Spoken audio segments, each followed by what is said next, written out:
Salut, ici Maxime Johnson au CES de Las Vegas avec la Razer Edge, une nouvelle tablette Windows 8 pour le jeu vidéo.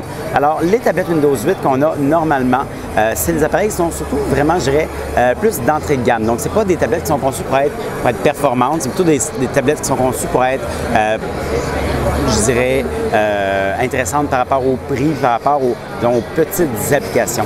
Ce que Razer font ici, c'est complètement différent. Donc, c'est une tablette normale, oui, mais avec des caractéristiques qui sont plutôt, je dirais, de milieu de gamme. Donc, on peut avoir plusieurs choses. On peut avoir une configuration qui va là, de Core i5 à Core i7. Non, je vais essayer de vous trouver les informations. Donc, de Core i5 à Core i7. Alors ici, ce qu'on a, c'est justement un Core i7 avec donc 8 gigaoctets de mémoire vive et avec aussi une carte graphique GT 140M de NVIDIA. Alors, c'est une des configurations qui nous permettent vraiment de jouer à des jeux, de jouer à des gros jeux. Et en plus, la tablette va être offerte avec différents accessoires. Ici, on a un accessoire qui est pour vraiment avoir une espèce de contrôleur qui offre aussi une pile.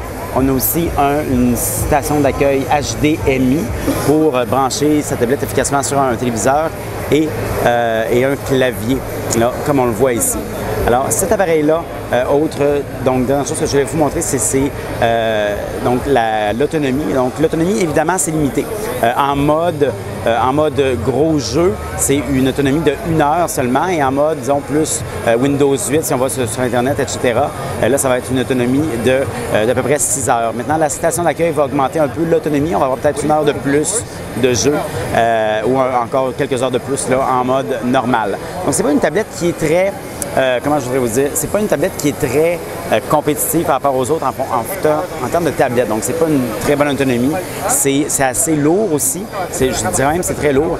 Et donc, c'est une tablette qui est épaisse. Mais évidemment, c'est pas ça son but. C'est pas un compétiteur à l'iPad. C'est plutôt une console de jeu.